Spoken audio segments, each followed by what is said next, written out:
Hello दोस्तों, good evening, नमस्कार। आप सभी का एक बार फिर से बहुत बहुत स्वागत है आप सभी के अपने यूट्यूब चैनल परीक्षा की शिक्षा में। उम्मीद करता हूँ, आशा करता हूँ कि आप सभी जो है स्वस्थ हैं और अपनी तैयारी में जो है मस्त हैं। तो जो भी क्लास में फर्स्ट टाइम आए हैं, पहली बार है, उन सबको बता दें हमारे साथ आपकी बीएड फ्रेश परीक्षा 2025 की जॉब की तैयारी साथ रेगुलर बेसिस पे करवाई जाए। तो जिसे भी तैयारी पूरी करनी है, कंप्लीट करनी है, चैनल को सब्सक्राइब करके आप लोग हमारे साथ जुड़े हैं। क्लास का समय देखिए, जीके जिसकी जो है सुबह 10 बजे, रीजनिंग की जो है दोपहर को 1 बजे, कला की जो है 4 बजे और हिंदी की जो है शाम को 7 बजे आपको हमारे चैनल पर देखने को मिलती है। आप सभी को इसी टाइम पर क्लासेस से जुड़ना है, तैयारी को पूरा कंप्लीट करना है। नीचे डिस्क्रिप्शन आप सभी को इंस्टाग्राम और टेलीग्राम का लिंक मिलेगा, तो आप इंस्टाग्राम पे फॉलो कर लेंगे और टेलीग्राम चैनल को जाकर ज्वाइन करेंगे। टेलीग्राम चैनल पर क्या है, डेली बेसिस पे क्लास का आपको अपडेट मिल जाएगा। बाकी जो अपडेट है क्लास पे आपको टेलीग्राम चैनल के माध्यम से मिलेगा, तो आप लोग जो है इसको ज्वाइन करके रखिएगा, ठीक है। तो चलिए क्लास स्टार्ट करेंगे। एक एक क्वेश्चन को ध्यान से अच्छे से देख के उत्तर देने की कोशिश करते हुए आगे बढ़ेंगे। 51 नंबर से आपकी क्लास स्टार्ट हो रही है, और क्लास स्टार्ट होने से पहले जिसने अभी तक क्लास को लाइक नहीं किया तो क्लास को लाइक करेंगे, क्लास को अपने दोस्तों के साथ शेयर करेंगे, और जिसने अभी तक चैनल को सब्सक्राइब नहीं किया है, सबसे इंपॉर्टेंट है आप लोग जो है चैनल को सब्सक्राइब करके रखेंगे, ठीक है। चलिए क्लास स्टार्ट करते हैं। भारत में महिलाओं के लिए आरक्षण उपलब्ध है लोकसभा में, राज्य विधानसभाओं में, पंचायती राज्य निकायों में या उपयुक्त सभी स्थानों में? बताइए। तो आपका राइट आंसर हो जाएगा पंचायती राज निकायों में, ठीक है। ऑप्शन नंबर जो सी दिया गया आपका करेक्ट आंसर हो जाएगा, ठीक है। पंचायत भारतीय संविधान के 73वें और 74वें संशोधन द्वारा क्रमशः पंचायत एवं नगर पालिकाओं को संवैधानिक दर्जा प्रदान किया गया, तथा इनके सभी स्तरों पर जो है 1/3 स्थान महिलाओं के लिए आरक्षित किए गए। अभी तक जो है लोकसभा और राज्य विधानसभाओं में महिलाओं के लिए आरक्षण की व्यवस्था नहीं है, ठीक है। अगले क्वेश्चन की तरफ बढ़ेंगे। आपका है 52 नंबर। निम्नलिखित में से कौन सा रोजगार जो है प्राथमिक क्षेत्र से जुड़ा हुआ नहीं है? बताइए, निम्नलिखित में से कौन सा रोजगार जो है प्राथमिक क्षेत्र से जुड़ा हुआ नहीं है? तो इसका राइट आंसर आपका हो जाएगा साथियों पुजारी, ठीक है। पुजारी आपका तृतीय क्षेत्र से जुड़ा हुआ है, ठीक है। इतना याद रखिए। अर्थव्यवस्था के प्राथमिक क्षेत्र के अंतर्गत कृषि, वानिकी, मत्स्य पालन, खनन आदि आते हैं, ठीक है। द्वितीय क्षेत्र में विनिर्मित वस्तुओं का उत्पादन जैसे गैस एवं जलपूर्ति आते हैं, और तृतीय क्षेत्र के अंदर सेवाओं को व्यक्त करता है, जैसे पुजारी अर्थव्यवस्था के तृतीय क्षेत्र का रोजगार होता है, ठीक है। चलिए अगले क्वेश्चन की तरफ बढ़ेंगे। आपका है 53 नंबर। 21 जून को दोपहर को सूर्य की स्थिति एकदम सिर के ऊपर कहाँ पर होती है? बताइए। तो आपका राइट आंसर हो जाएगा साढ़े 23 डिग्री, ठीक है। 23.5 डिग्री उत्तरी अक्षांश पर, ठीक है। ऑप्शन नंबर जो बी दिया गया आपका करेक्ट आंसर होगा, ठीक है। उत्तरी गोलार्ध में 21 जून को जो है 23.5 डिग्री उत्तरी अक्षांश वृत्त कर्क वृत्त पर जो है दोपहर को सूर्य की किरणें लंबवत पड़ती हैं। इस दिन जो है दोपहर को कर्क रेखा पर सूर्य की स्थिति ठीक सिर के ऊपर होती है, ठीक है। क्लियर सभी को इसके बारे में? चलिए अगले क्वेश्चन की तरफ बढ़ेंगे। ध्यान से देखें। आपका 54 number. E commerce, e learning, e banking, m commerce आदि निम्नलिखित में से कौन सी सेवाएं हैं? बताइए।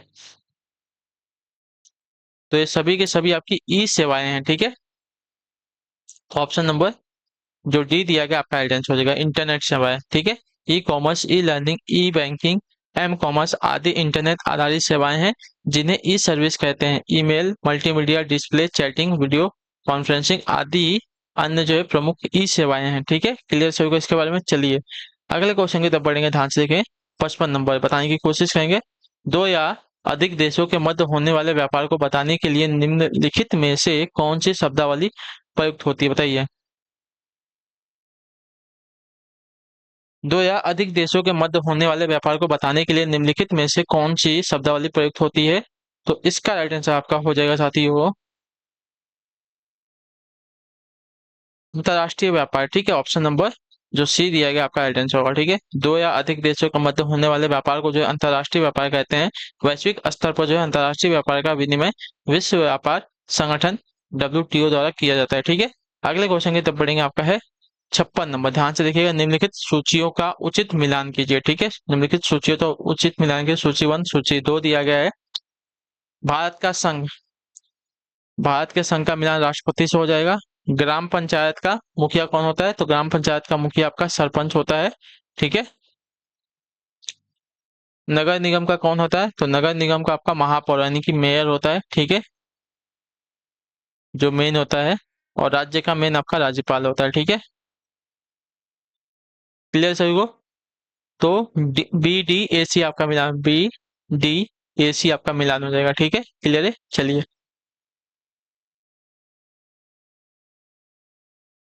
निम्नलिखित में से कौन देश के वर्तमान नियमों में परिवर्तन कर सकता है, बताइए। निम्नलिखित में से कौन जो है देश के वर्तमान नियमों में परिवर्तन कर सकता है? तो इसका राइट आंसर आपका हो जाएगा साथियों,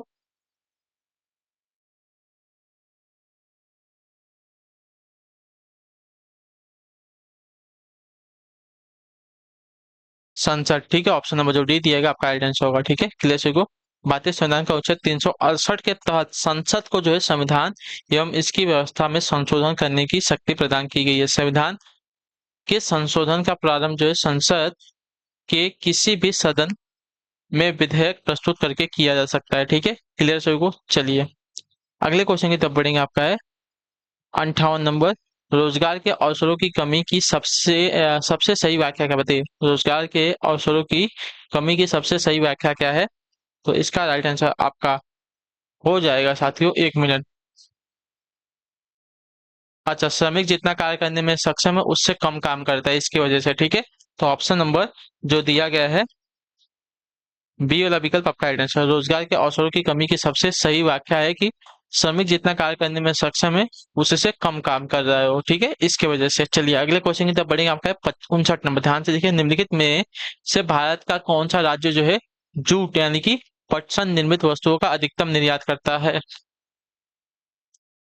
तो आपका राइट आंसर हो जाएगा साथियों पश्चिम बंगाल। ऑप्शन नंबर जो सी दिया गया आपका करेक्ट आंसर होगा। ठीक है, भारत का पश्चिम बंगाल राज्य जो है जूट निर्मित वस्तुओं का अधिकतम निर्यात करता है। बिहार, असम, उड़ीसा अन्य प्रमुख जो है जूट उत्पादक राज्य हैं। विश्व में भारत जो है जूट से निर्मित वस्तुओं का सबसे बड़ा उत्पादक एवं दूसरा सबसे बड़ा निर्यातक देश है। ठीक है, अगले क्वेश्चन की तरफ बढ़ेंगे। 60 नंबर।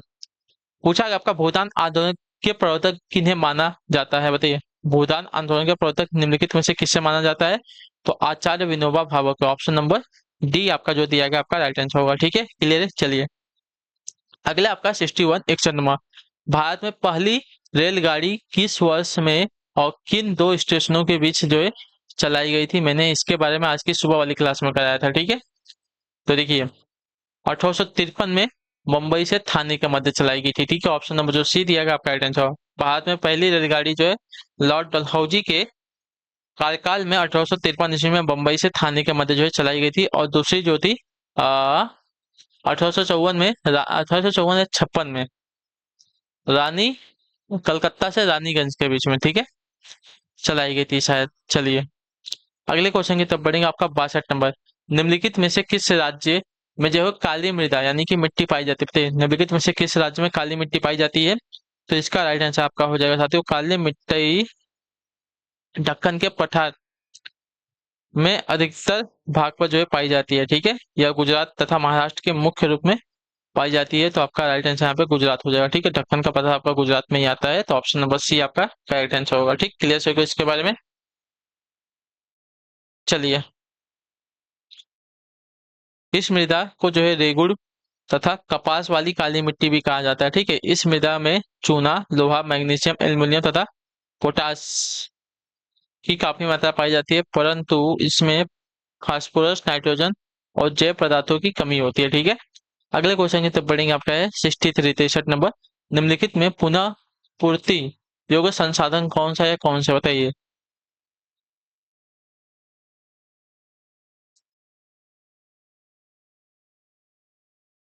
तो सौर एवं पवन ऊर्जा। ठीक है, ऑप्शन नंबर जो बी दिया गया आपका सौर तथा पवन ऊर्जा जो है नवीन नवीकरण यानी कि पुनः पूर्ति योग्य ऊर्जा संसाधन है। यह ऊर्जा उत्पादन के शाश्वत स्रोत हैं तथा प्रदूषण रहित हैं। इनके अलावा जल विद्युत, ज्वारीय ऊर्जा, सागर तरंगीय ऊर्जा और भूतापीय ऊर्जा आदि जो है नवकरणीय ऊर्जा के अन्य प्रमुख स्रोत हैं। ठीक है, क्लियर सभी को। चलिए, अगले क्वेश्चन की तरफ बढ़ेंगे। आपका है 64 नंबर प्रश्न। ध्यान से देखिएगा, बताइएगा राइट आंसर क्या हो जाएगा। पूछा गया आपका चौरी चौरा भारत के किस राज्य में स्थित है? तो इसका राइट आंसर आपका हो जाएगा गोरखपुर जिले में यानी कि उत्तर प्रदेश में स्थित है। तो ऑप्शन नंबर जो बी दिया गया आपका राइट आंसर। चौरी चौरा उत्तर प्रदेश राज्य के गोरखपुर जिले में आपका स्थित है। यहाँ पर जो है 5 फरवरी 1922 को किसानों के एक जुलूस पर जो है गोली चलाए जाने से कुछ भीड़ ने जो है थाने में आग लगा दी, जिससे थानेदार सहित आपके 21 सिपाहियों की मृत्यु हो गई थी। ठीक है, क्लियर है। और यह घटना चौरी चौरा कांड के नाम से विख्यात है। ठीक है, इस घटना के बाद जो है महात्मा गांधी ने असहयोग आंदोलन को वापस ले लिया था। अगले क्वेश्चन की तरफ बढ़ेंगे, 65 नंबर। गांधी जी का नमक सत्याग्रह आंदोलन दांडी मार्च कब प्रारंभ हुआ था? तो इसका राइट आंसर हो जाएगा 12 मार्च 1930 को। ऑप्शन नंबर जो बी दिया गया आपका राइट आंसर होगा। ठीक है, नमक कानून के विरुद्ध में गांधी जी ने अपना नमक सत्याग्रह आंदोलन यानी कि दांडी मार्च जो है 12 मार्च 1930 को साबरमती आश्रम से 78 समर्थकों के साथ प्रारंभ किया था। 6 अप्रैल को गांधी जी ने नमक बनाकर जो है कानून तोड़ा था। ठीक है, अगले क्वेश्चन की तरफ बढ़ेंगे, 66 नंबर। बताने की कोशिश करेंगे 66 पर क्या हो जाएगा। हिंद स्वराज नामक पुस्तक की रचना किसने की है?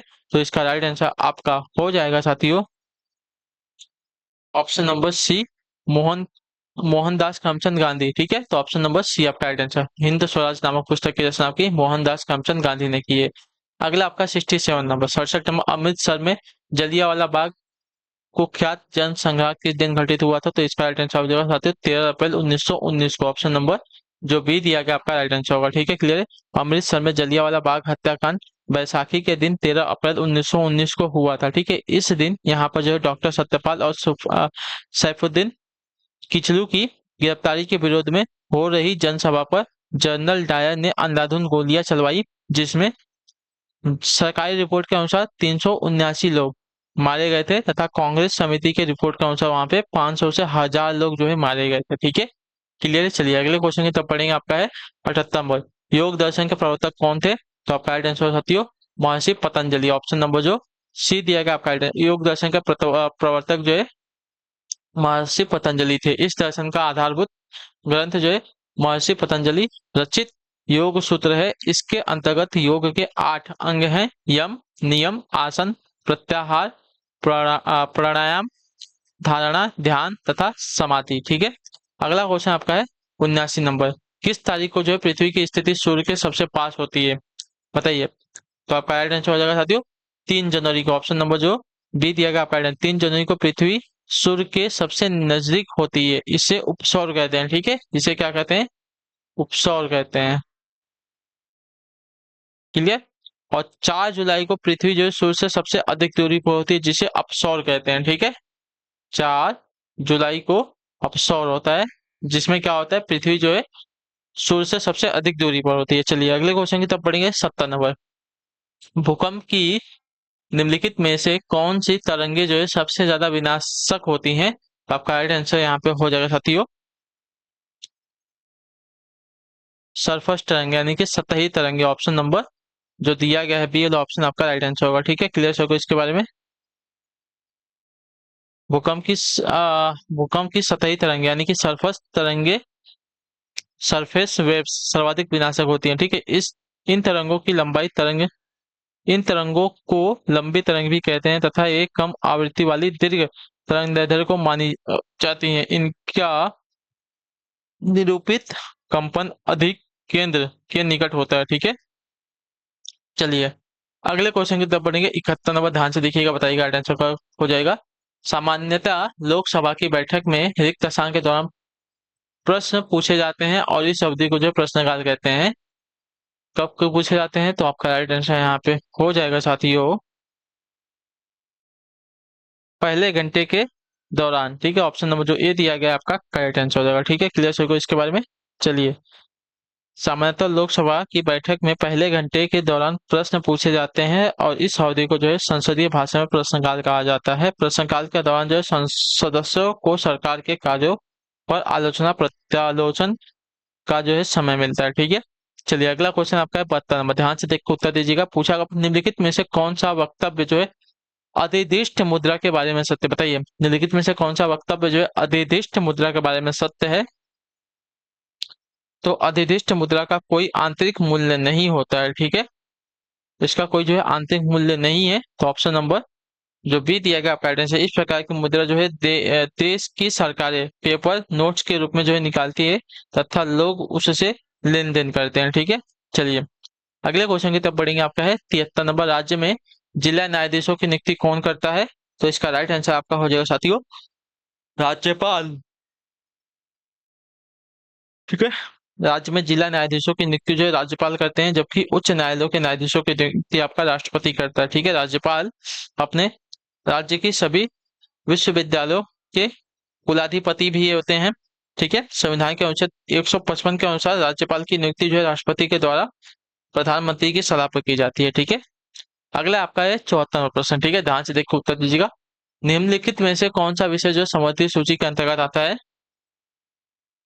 तो समवर्ती सूची के अंतर्गत आने वाला विषय आपका वन्य पशु एवं पक्षियों की सुरक्षा आएगा। ठीक है, ऑप्शन नंबर जो बी दिएगा आपका राइट आंसर हो जाएगा। ठीक है, वन्य पशु एवं पक्षियों की सुरक्षा विषय जो है समवर्ती सूची के अंतर्गत आता है। ठीक, समवर्ती सूची के विषय पर जो है केंद्र एवं राज्य दोनों सरकारें कानून बना सकती हैं। ठीक है,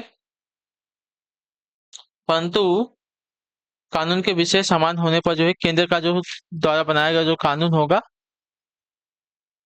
वो जो है मान्य होगा। ठीक है, और यह जो सूची है संविधान की 7वीं अनुसूची के अंतर्गत आती है। इसके अंतर्गत जो है 3 सूची आती है, संघ सूची, राज्य सूची और समवर्ती सूची। आखिरी क्वेश्चन 75 नंबर। निम्न में से किस राजनेता ने जो है भूटान आंदोलन में सक्रिय भूमिका निभाई थी, बताइए। तो आपका राइट आंसर यहाँ पे हो जाएगा साथियों जयप्रकाश नारायण ने। Option number C will be the right answer. ठीक है, दिए गए राजनेताओं में से जयप्रकाश नारायण ने जो है भूटान आंदोलन में सक्रिय भूमिका निभाई। भूटान आंदोलन का प्रारंभ जो है संत विनोबा भावे द्वारा वर्ष 1951 में किया गया था। ठीक है, इसका उद्देश्य जो है भूमिहीन लोगों को भूमि प्रदान करवाना था। ठीक, क्लियर सभी को। चलिए, इसी के साथ जो आपकी क्लास है आज की यहाँ पे कंप्लीट हो गई है। और जिसने अभी तक फॉर्म नहीं भरा तो 25 मार्च तो जो है यूपी बीएड का लास्ट डेट जो है बढ़ गया है, तो जाके अपना फॉर्म भर लीजिएगा। ठीक है, चलिए तो हम आपसे मिलेंगे आपकी अगली क्लास में। और जिसको भी क्लास अच्छी लगी क्लास को लाइक कर देंगे, चैनल पहले तो चैनल को जो है सब्सक्राइब करके जाएंगे। ठीक है, और जो अपना फीडबैक है क्लास का नीचे कमेंट में बता के जाइएगा। तो हम आपसे मिलते हैं नेक्स्ट क्लास में, तब तक के लिए टाटा बाय बाय, जय हिंद जय भारत। आपसे क्लास से जुड़ने के लिए बहुत बहुत ही धन्यवाद साथियों।